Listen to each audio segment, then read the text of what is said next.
Hey everyone, imagine this. You've been working your tail off, doing all the right things, maybe even reading a ton of self-help books, but when it comes to money, it still feels like you're running on a hamster wheel, right? You get a little bit, then it slips through your fingers. Or you just can't seem to break through to that next level. If that sounds familiar, then you'd absolutely have to check out Harv Eker's book, Secrets of the Millionaire Mind Mastering the Inner Game of Wealth. I picked this book up because honestly, I was tired of hearing the same old advice about what to do with money. Harv Eker's approach is totally different. He says it's not just about the outer game like business skills or investment strategies, which he calls the tools. Those are important, sure, but what's even more critical is the inner game, your mindset, your beliefs. Your subconscious programming, which he refers to as your money blueprint. Think of it this way, you can have the most expensive, top-of-the-line tools, but if your toolbox, your mind has a tiny leak, you're going to have a problem. This book, then, is about mastering that inner game. Fixing that leak and essentially changing your financial destiny. So what exactly is this money blueprint he keeps talking about? Well, Harv explains that it's like a preset plan or design, much like a blueprint for a house, but for your relationship with money. And here's the kicker, this blueprint is primarily formed by the programming you received in the past, especially as a young child. This programming comes from three main influences: verbal programming, what you heard about money; modeling, what you saw people around you do with money; and specific incidents, emotional experiences you had around money. Let me give you a couple of examples right from the book that really hit home for me. Harv shares a story about one of his seminar participants named Steven, whose mom always said things like, "Rich people are greedy. They make their money off the sweat of the poor. You should have just enough to get by. After that, you're a pig." Can you imagine? Steven was earning over $800, zero a year for 9 years, but his net worth was zero. Why? Because his subconscious mind linked rich with greedy and bad. He loved his mom and didn't want to be bad, so he subconsciously got rid of any extra money, preventing himself from getting rich. It just goes to show you, as Harv says, when the subconscious mind must choose between deeply rooted emotions and logic, emotions will almost always win. Then there's the story about Harv's own wife. When she was little, her mom would always tell her to ask her dad for money for ice cream because dad's got all the money. What did she learn? First, that men have all the money, so once they got married, she expected Harv to provide everything. Second, she learned that women don't have money, leading her to subconsciously get rid of any money she had. Confirming that belief, it was a huge source of conflict in their marriage until they understood their mismatched money blueprints. It's powerful stuff when you realize how these early experiences shape your financial behavior without you even knowing it. So you might be asking, okay, this sounds interesting, but how do I actually change this blueprint? Harv gives us a simple yet profound process with 4 key elements: awareness, understanding, disassociation, and reconditioning. You need to become aware of your old programming. Understand where it came from. Disassociate yourself from it, realize it's not you, just something you learned, and then recondition your mind with new supportive wealth files. And that's where part 2 of the book comes in, diving deep into 17 ways rich people think and act differently from poor and middle class people. I can't go through all 17, but let me highlight a few that really stood out. First, rich people believe, "I create my life." Poor people believe, "Life happens to me."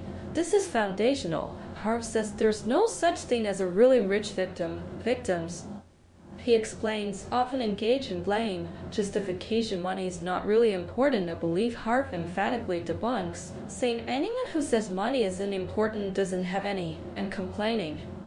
He even challenges you to go 7 days without complaining, not just out loud but in your head, because what you focus on expands, and when you're complaining, you become a living, breathing crap magnet. Tough love, but seriously impactful. Another big one is how we set our goals. Rich people play the money game to win. Poor people play the money game to not lose. Poor people often aim for enough to pay the bills, while middle-class people aim for comfortable. Harv challenges us to aim for massive wealth and abundance because, as he says, if you shoot for the stars, you'll at least hit the moon. This ties into rich people are committed to being rich.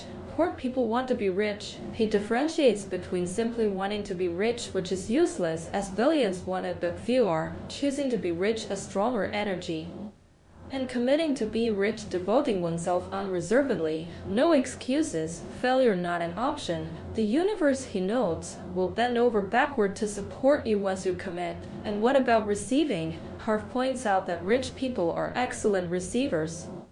Poor people are poor receivers. Many of us feel unworthy or believe it's better to give than to receive. Harv calls this hogwash, explaining that giving and receiving are two sides of the same coin, both equally important. If you're not willing to receive, you're actually ripping off those who want to give.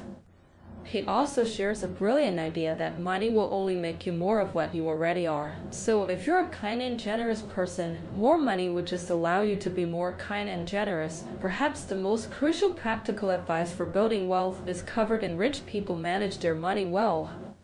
Poor people mismanage their money well. This might not sound glamorous, but Harv stresses it's the single biggest difference between financial success and failure. He says, until you show you can handle what you've got, you won't get any more. He teaches a simple money management system, including opening a financial freedom account where you save tens of every dollar for investments and passive income, and a play account where you blow 10 each month to feel rich and strengthen your receiving muscle. This balanced approach addresses both our logical and fun-seeking sides.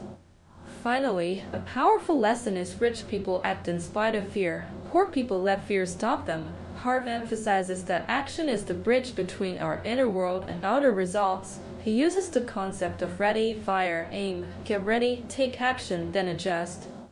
He stresses that your comfort zone equals your wealth zone. So to grow your wealth, you must expand your comfort zone and be willing to be uncomfortable. Comfort kills.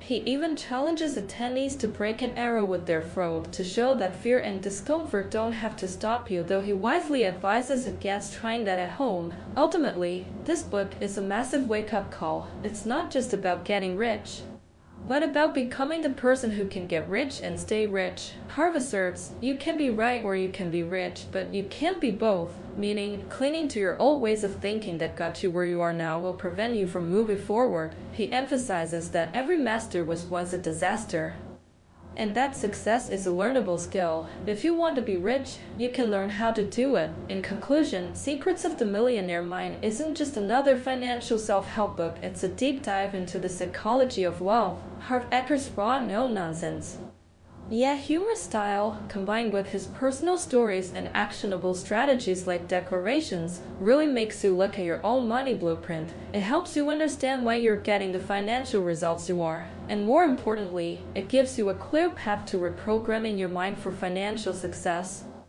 It's a call to action to stop playing the victim, take responsibility, think bigger, embrace receiving, manage your money, and act in spite of fear. This book isn't just about money, it's about raising your consciousness to live a more purposeful, courageous, and joyful life overall. If you're ready to stop making excuses and start living your fullest potential, then this book is an absolute must-read. Go check it out.